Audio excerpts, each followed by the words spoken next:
Talk talk, yeah, we keeping it smooth. Your favorite paralegal got the legal groove. From the stars in the courtroom to your cousin's case, we breaking it all down. No rush, just pace.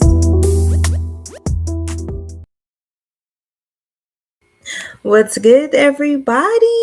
I hope you guys are having an awesome evening. Hey, I did want to hop on right quick and give you guys an update on the Goals Plastic Surgery and Rollie update. I'm just minding my business, doing some work, watching some Netflix, and then somebody sent me a DM saying, "Hey, you about to go viral?" And I was like, "Wait, what?" And Summer None Other, I believe, reposted the image that I had of Rollie when she was in surgery, and the caption was along the lines that Rollie owes Goals Plastic Surgery about $2 million. And at that time it was 2 million and some change, and it has since then increased, but there's something going on with that. So I'm about to give you guys the latest update. And if you have not, please go check out the Zeus playlist, and it will have all of the videos that I have done of Rollie, as well as um, Mr. Lemon Pepper, and some other cases that they were currently involved in. So let's go ahead and tap right on into what you guys are here for. So let me pull this up right quick. So Miss Rollie was sued back in, it was 2024. Yeah, definitely 2024. I just wanted to make sure that I was correct on that one. So on the screen, this is the court docket. So August of 2024. So let me back up. She wasn't sued. It was more of a mediation before the lawsuit, if that makes sense. Based off of whatever contract she had with Goals, it pretty much stated that before they get to filing a lawsuit, they would like to work it out themselves. So some places call it mediation, other places call it arbitration. So they did go to arbitration. The thing about that was Rollie never showed. So so let's say that this was a lawsuit and the person didn't respond to the lawsuit, that ends up in judgment. Same thing when you're dealing with arbitration. Arbitration is a little bit different than mediation. So with arbitration, you go through the whole process. Once again, Rollie did not show. So Rollie didn't say, "Hey, I'm not responsible for X, Y, and Z because of A, B, and C." So she didn't defend herself, which gave Goals the opportunity to get a judgment against her. Now, once again, the petition was filed to confirm the arbitration award. So that means that because she didn't show, it was an automatic judgment. They filed that August 20th, 2024. And I went over the influencer contract. You guys have to go back and read or go back to those videos. Now, the last update that I did was in February. This was a letter to the court proposing them to enter a judgment into the county records. Okay. For some reason, that did not happen. In June, so this is the latest update, June 20th, 2025, they filed a motion. They filed an affidavit to support that motion, and then they attached the exhibits to show that they were granted or awarded the arbitration settlement award, and then also emails to the clerk's office saying, "Hey, we got an arbitration award or a judgment. You guys haven't entered it in yet. What's going on?" So as of right now, and I did my search, and I don't see any search of a judgment being filed. So I'm pretty sure they are going through the motions with this. Now, people are probably saying, "Well, if ain't no judgment, that means she doesn't owe." In a sense, it just means that it's not going to affect her right now. So if somebody was to pull up her credit report or something like that, it's not going to show. As far as goals go, as far as the court goes, an arbitration was awarded, or award was awarded, if that makes sense. However, there is nothing that solidifies or confirms that she owes that debt. So right now it's just in limbo. But technically, does she owe it? Yes, she does. Is it a judgment yet? No, it's not, because it's not entered into the court. So the motion says, take notice that, let me see, June 20th, with the exhibits and pleadings, the papers filed in this action, the undersigned will move this court at the motion submission. All right, so they submitted this motion by submission, meaning that they didn't have to have a hearing. They didn't have to have a hearing. The judge would just have to review it, and if everything is good, send it off to the clerk, and then the clerk will enter it in. They didn't do that. So this was the motion. This was the affirmation or the support. It reads that I am the partner at, sorry if y'all hear background, I'm in my bed doing this. It says, I am partner at Shapiro, Crowell, and Ressler, that attorney's firm. They are the attorneys for My Goal Solutions. This is an affirmation to support Goals' motion to direct the clerk to actually enter a judgment into the county. I'm going to All right, so arbitration was held unilaterally by Zoom. So, Rollie, you couldn't show up on a Zoom call. You could easily log on your phone to a Zoom meeting. But hey, that's just me. Anywho's, that was done on June 19th. The petitioner submitted a post-hearing submissions on June 28th. The arbitrator reviewed the petitioner's Gold Plastic Surgery's submissions as far as their attorney fees, the cost, the interest, the amount that Rollie is responsible for.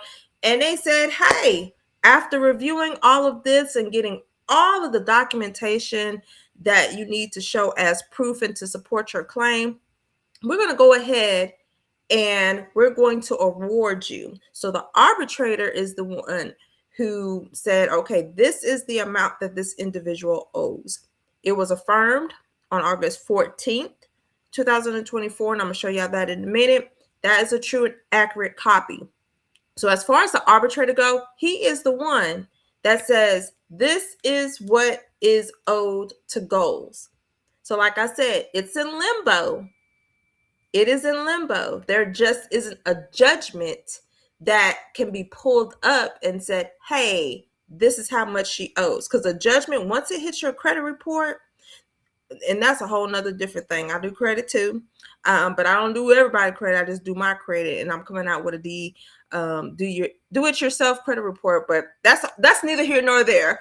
So when you have a judgment, there are certain reports that judgment applies to. So if you try to go get rent a car, rent a car, get car insurance, rent a home, whatever the case, anything that involves you pulling your credit report, it's going to show. Now, the crazy part is a lot of people just think that you got your three main bureaus, and there's so many other sources that those three main bureaus pull from. So just giving y'all little nuggets right there. Anywho's, so on August 20th, the petitioner filed a notice of petition to confirm the final award. On the 21st, let's see, the judge granted the petitioner's petition, in which we saw, they uploaded a proposed judgment. But the clerk rejected it, stating that further direction from the court is required. So I'm thinking what's going on is that there is a process that they have to go about in order to enter the judgment into the county. New York is making it difficult, because I know for a fact the way that we do it, if a judgment is entered, the clerk put it in the system, and that's that. So that's weird. All right, going on to the next document. Let's see. All right, so this goes briefly of what actually was awarded. Listen up. Listen. Finding of facts and conclusions. So this is how the arbitrator came up with his amount. So the claimant, which is Goals, is a New York medical management company that provides certain administrative and management services for medical practice across the country that practice under the trademark name Goals Aesthetics and Plastic Surgery.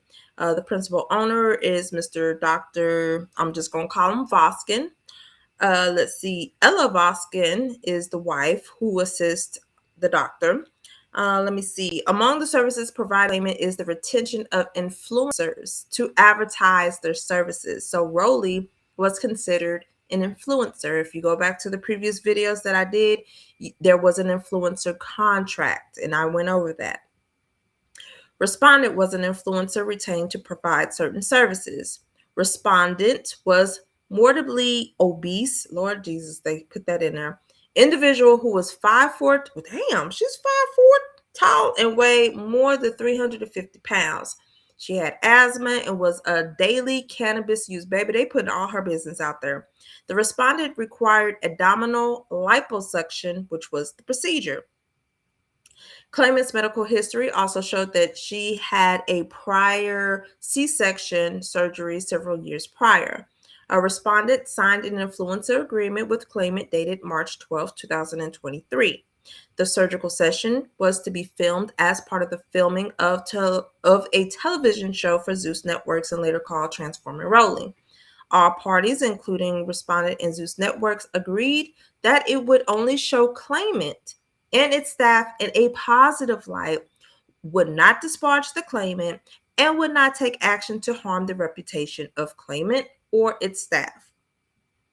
Among the relevant terms in the influencer agreement was, pursuant to Section 2, claimant agreed to facilitate and pay the expenses for an affiliated medical practice, which it proves the services, a defined term, to perform a procedure, a defined term, of its choice based upon its sole and exclusive discretion, subject to informed consent obligations, as well as the right to rejection by the patient, defined as respondent, on the patient. Section 2 further requires certain social media obligations in exchange for the payment and facilitating of the procedure. Hopefully y'all picking up what I'm putting down. This is where the comprehension skills got to kick in. So Rollie got this service. In exchange, she didn't have to pay. She just had to advertise. Be good about them. All right, so keep that in mind. Section 5 of the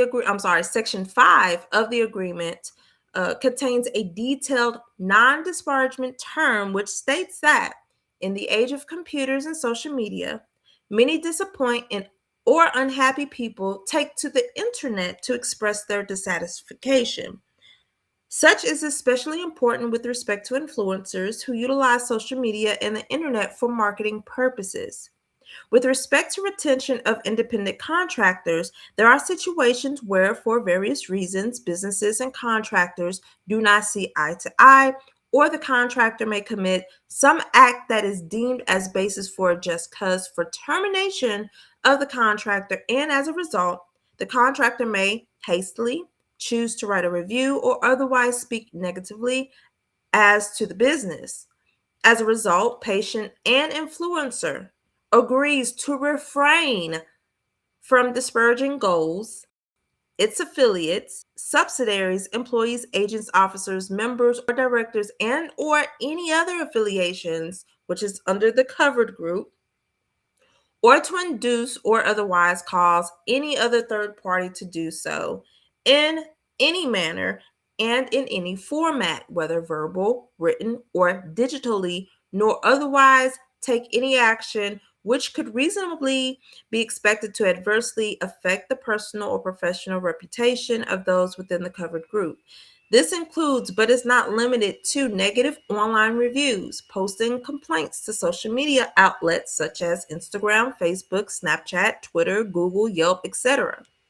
A disparaging comment or statement is any remark, comment, message, information, declaration, communication, or other statement of any kind that may be reasonably be construed to be derogatory or critical of, negative toward a member of the covered group, whether true, false, or mere opinion, which is done in any way to malign or harm, disparage, defame, or damage the reputation of good name of the member of the covered group. Section 5 also states, listen up, it indicates that a violation of the non-disparagement clause, among other remedies available, would require liquidated damages in the amount of $25,000 per violation as an award of counsel fees and cost of suit. 9A allows, in the event that the respondent violates or threatens to violate any term of the agreement, that an injunction may be entered without the requirement to post bond. Section D, well, actually, paragraph D of Section 9 states that sets forth the method to calculate reasonable counsel fees and costs as a result of any breach of the terms of the agreement to which the counsel fees and costs are mandated. Her procedure was on May 15, 2023. Claimant did a video recorded session of her markups, which was without anything questionable taking place. The procedure occurred and nothing out of the ordinary occurred and appeared to be successful. Y'all, mind you, this is the arbitrator going over the documentation that goes submitted to him in order to say, hey, okay, this is what we're going to award you. Well, first, this is what she violated, and here are the damages. Keep that in mind. Thereafter, let's see. All right, so thereafter, on July 20th, 2023, respondent signed a second agreement to have a second procedure, this time in California, and to take place on same date. Respondent arrived at the second appointment in a different mood. Upon arrival, respondent was angry and abusive, using foul language and threats. Now, mind you guys, he has proof. Subsequent to the second procedure on July 20th, 2023, respondent was abusive and aggressive, made accusations as to the claimant's personal, including calling them unprofessional and threatening them, and claiming that she was going to take the building away from them, the building being a rental, and thus this was an empty threat. Respondent left and thereafter refused to come for a post-operative treatment. Respondent also refused to appear or do any of the social media posts as promised. Respondent refused to communicate with claimant in any way. On December 13, 2023, a patient of claimant advised that on November 24, 2023, on Instagram, respondent had made a post that indicated that she was going to defame and disparage claimant on her OnlyFans account page, a pay-for-use adult content website. On December 14, 2023, claimant had its counsel send a cease and desist letter, to which respondent failed to. Oh, y'all, this is new information. I'm reading this for the first time, y'all. So this is new information that we didn't even know. On February 19, 2024, respondent appeared on YouTube in an interview and at the time advised that her abdominal muscles were damaged due to the claimant's action and referred to the practice as the death people, insinuating that claimants has caused death to patients, which is false. Do you know how damaging that is to a business? Oh my gosh. On March 24, 2024, claimant became aware of respondent's show, now being called Transforming Rollie, on the Zeus Network, a streaming station, by way of goals, aesthetics, and plastic surgery, being tagged in an Instagram post. Review of the trailer evidence that respondent was using this platform to harass, defame, and disparage claimant. On the trailer, respondent is seen yelling at claimant's representatives, calling them unprofessional as F. The trailer further shows respondent yelling at and threatening Miss Voskin, telling her, BITCH, I will make you lose this whole MF building, BITCH.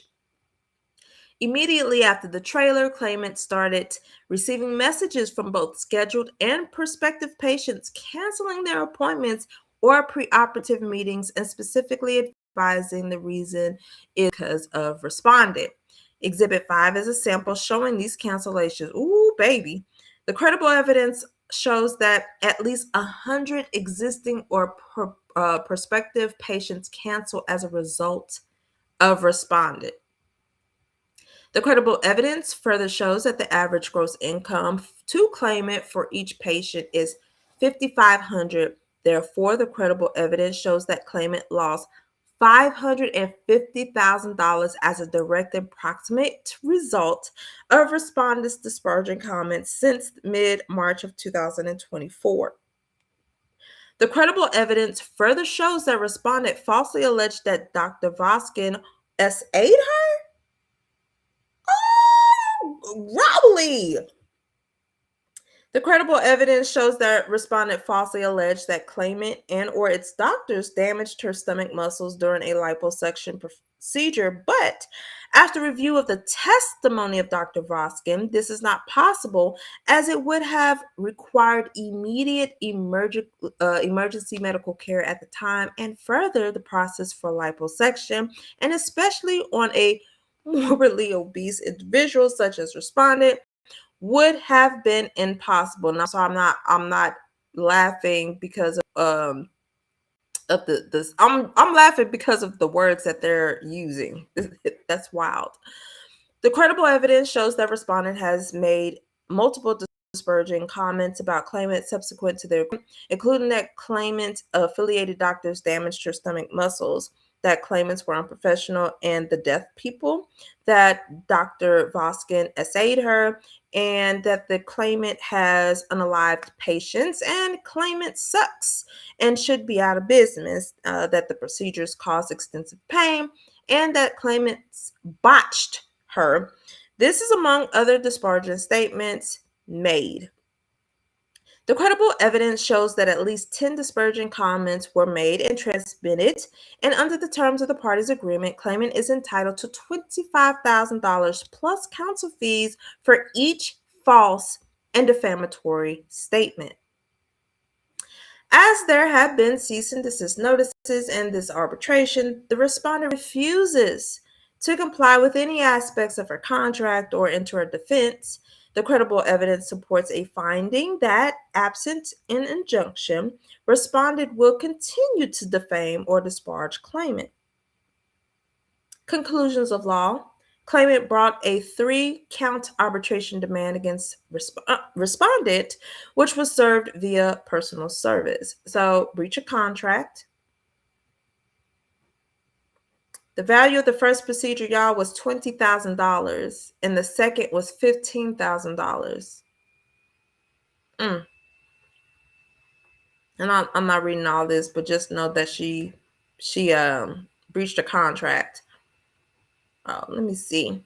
All right, therefore, to Section 2, the arbitrator finds upon preponderance of the evidence, claimant has suffered compensatory damages and its cost for the procedure, and therefore shall be compensatory damages in the amount of $35,000. Based off of the disparaging section that was in the influencer contract, she violated that. And so the arbitrator finds that the liquidated damages of $25,000 per violation is not a penalty and is a fair assessment of the damages which could be awarded for a breach of this term. Therefore, the arbitrator awards liquidated damages in the amount of $250,000 because it was 10 separate violations. So 10 times. Yeah, and then he awards them with the legal fees and costs. And it says within 10 days of the entry of this interim arbitration award, claimant shall submit an affidavit of services for the legal fees and costs, and the same shall be added to the final. So I hope they did that. I have to go back and see.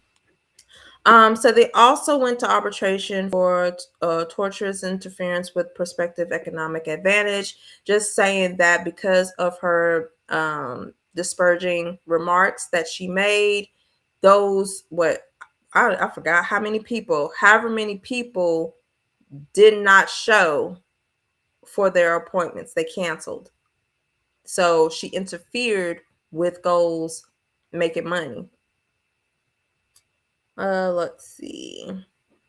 Okay, so the claimant lost 100 prospective and existing patients, $5,500 for those 100 people or persons, and that came out to $500,000. Then the next thing they went to arbitration for was defamation claims, and that was crazy because she said that this man, um, one, in stomach muscles, but then you said that this man assaulted you. Ooh, the arbitrator has reviewed the markup video, Exhibit 13, and it does not support any allegations that Dr. Voskin SA'd her. I'm pretty sure that they had a video. As a result, claimant has proven defamation per se for the SA claims. The arbitrator must not decide an appropriate damage award for the defamation claim. All right, so as there is no support for the allegations, there are per se defamatory, and with malice, the arbitrator finds that the appropriate damages from this conduct is $1 million in compensatory damages and $500,000 in punitive damages. 1.5 million dollars in defamation claims, and then the injunction.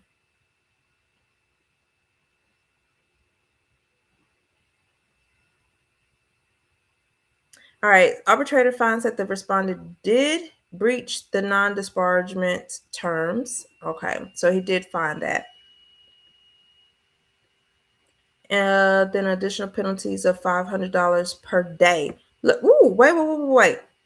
So if the respondent does not remove the existing disparaging comments from our social media, the Transformer Rollie show within 30 days of the confirmation of this arbitration award, then additional penalties of $500 per day may be issued against respondent and paid claimant. I don't follow Rollie and I don't watch Zeus, so I don't know if they have taken that the videos down or if she has removed whatever comments she made on her social media. But if she hasn't, she is still in violation and she's being charged $500 per day. The stuff is, if the stuff is still up.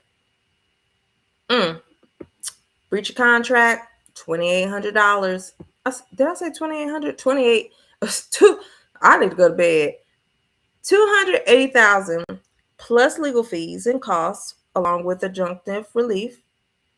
For prospective economic damages, total 550,000 for defamation, 1 million for compensatory damages, another 500 for punitive damages, and this is in total of $2,330,000 plus an award of legal fees and costs, along with pre-judgment and post-judgment interest.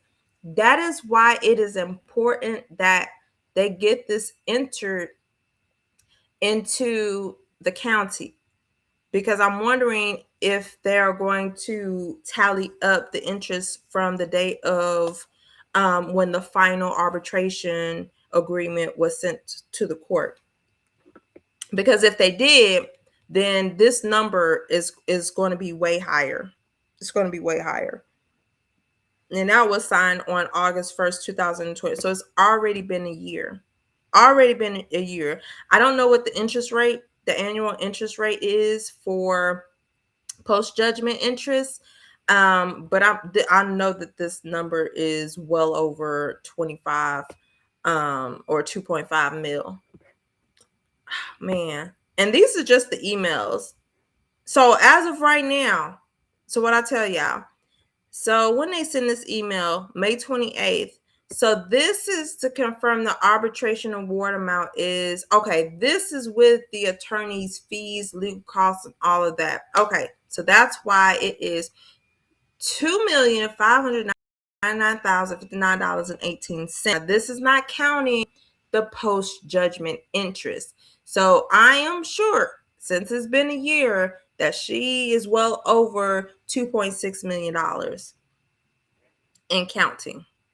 Yeah. Um, so that's that. That is that. What y'all got for me? Y'all got questions? If y'all got questions, y'all let me know. Put them in the comments below. But y'all let me know what y'all think about this. I don't watch baddies, so I am clueless as to who was her name. Summer, none other is, but I was told that she's a fan fave. Thank you for posting my content. But yeah, look, you can't be having judgments out here floating around and you bragging about you about to spend 60K for another surgery. Ma'am, hey, I just want y'all to know that when it comes to these professions, whether it's medical, whether it's legal, whether it's educational, there are groups, and they form these groups within these categories, and they talk amongst themselves. So you don't want to be like, oh, I'm going to take my 60K and I'm going to go over here and I'm going to get my surgery, because they're going to be like, you owe goals how many months? You owe them damn near $3 million. How we know that you're not going to do what you did to them? But that's just my theory. That's just my thought. Y'all let me know what y'all think about this in the comments below. Don't forget to like, share, and subscribe. Until then, you all be blessed and I'm out. Bye.